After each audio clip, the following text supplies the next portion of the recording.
तो चलिए दोस्तों, आज हम देखते हैं महत्वपूर्ण जो केमिस्ट्री के महत्वपूर्ण परिभाषा मतलब कि डेफिनेशंस है। ठीक है, तो हमारा उसमें पहला है मोलरता और दूसरा है मोललता, हिमांक में अवनमन, क्वथनांक में उन्नयन, मूल प्रभाज संक्षारण।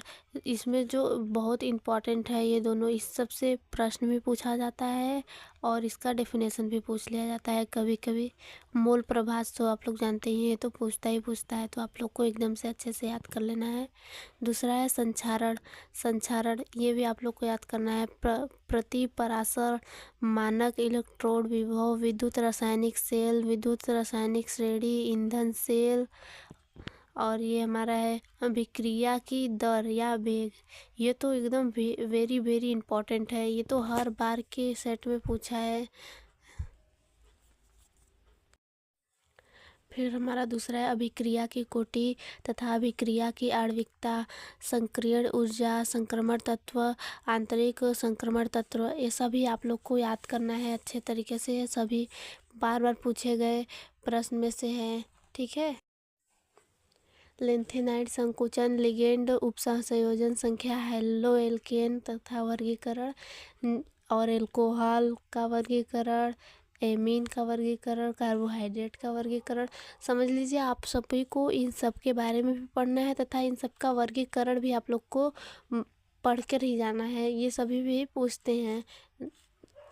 ठीक है, और दूसरा हमारा ये है ग्लूकोज, फ्रक्टोज, सुक्रोज, एमिनो अम्ल, protein, enzyme, vitamin, nucleic acid.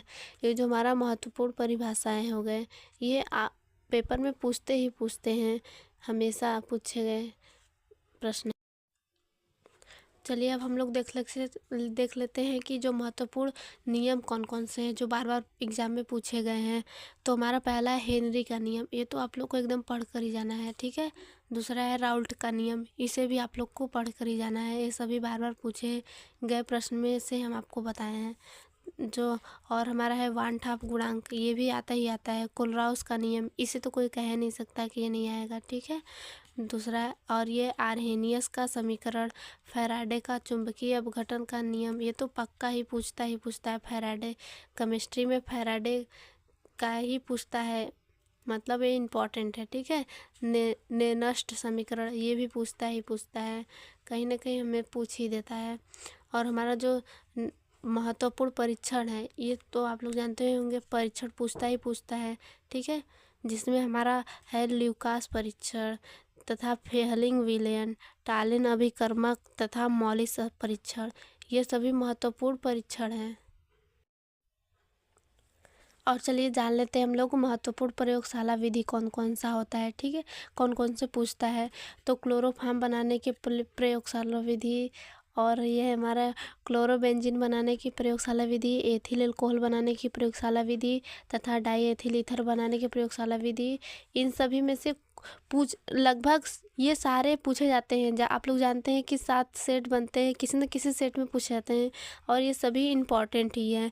और हमारा ये है डाई एथिल ईथर बनाने की प्रयोगशाला विधि, फॉर्मेल्डिहाइड बनाने की प्रयोगशाला विधि, एसीटोन बनाने की प्रयोगशाला विधि तथा एथिल एमीन बनाने की प्रयोगशाला विधि। ये सब मोस्ट इम्पॉर्टेंट में से है जो आप लोगों को सभी याद करने हैं, कोई ना कोई पूछता है। फिर आइए हम लोग देखते हैं नेम रिएक्शन। ये जो है वोल्टेज अभिक्रिया, वोल्टेज फिटिंग अभिक्रिया, ये इम्पॉर्टेंट है, पूछता ही है, दोनों में से कोई ना एक पूछता ही है। हुंस डीकर अभिक्रिया, ये भी इम्पॉर्टेंट है। हेलो फॉर्म अभिक्रिया, रीमर टीमर अभिक्रिया, हेलो फॉर्म अभिक्रिया तो इम्पॉर्टेंट है, वेरी वेरी इम्पॉर्टेंट है। ये विलियम्स संश्लेषण, कैनिजारो अभिक्रिया, क्लीमेंसन अपचयन तथा ये इटाई अभिक्रिया, इन सभी में से कैनिजारो अभिक्रिया जो ये मोस्ट इम्पॉर्टेंट है, ये पूछता है। और जो हमारा नेक्स्ट है कार्बिल एमीन अभिक्रिया, हाफमान बोमेमाइड अभिक्रिया, फिटिंग अभिक्रिया और डिकर सॉरी ये हमारा जो है वो हमारा फिडल क्राफ्ट अभिक्रिया। ठीक है, ये सभी अभिक्रिया हमें विश्वास है कि आप लोग सारा आप पढ़ लेंगे, आप लोग को सारा तैयार भी होगा। इसलिए आप लोग सारा पढ़ कर भी जाइए। ये सभी इम्पॉर्टेंट है जो हम आप लोग को बताए हैं। अगर आप इसी में से पढ़ कर जाएंगे तो आप लोग के बहुत ही अच्छे मार्क्स आएंगे। इसलिए आप लोग अच्छे से पढ़ कर और बार बार रटने की कोशिश मत कीजिए। आप लोग कोई चीज़ एक बार दो बार पढ़ लीजिए, उसके बाद उसे एकदम माइंड फ्रेश कर कर पढ़िए। पढ़ते समय कोई और चीज़ मत ध्यान में लाइए, सिर्फ उसे पढ़िए। पढ़ने के बाद किसी को बताइए, उसे किसी को समझाइए। समझाने से आपको वो याद होगा। या फिर अगर आपके छोटे भाई बहन हैं उन्हें बताइए। या फिर अगर कोई बताने वाला नहीं है तो खुद आप रिवीजन कीजिए मन में, या फिर बार बार कापी पे लिखिए। ऐसे ही याद होगा, ठीक है। ऐसे ही आप लोग पेपर में अच्छा करेंगे, ठीक है। अगर आप लोगों को हमारा वीडियो अच्छा लगता है और आप लोग को कौन कौन सा हेडिंग याद है, तैयार है, प्रिपेयर है, आप लोग उस पर एकदम श्योर है कि हाँ ये अगर एग्ज़ाम में आएगा तो हम लिख लेंगे, कमेंट में ज़रूर बताइएगा। Thank you so much for watching full video.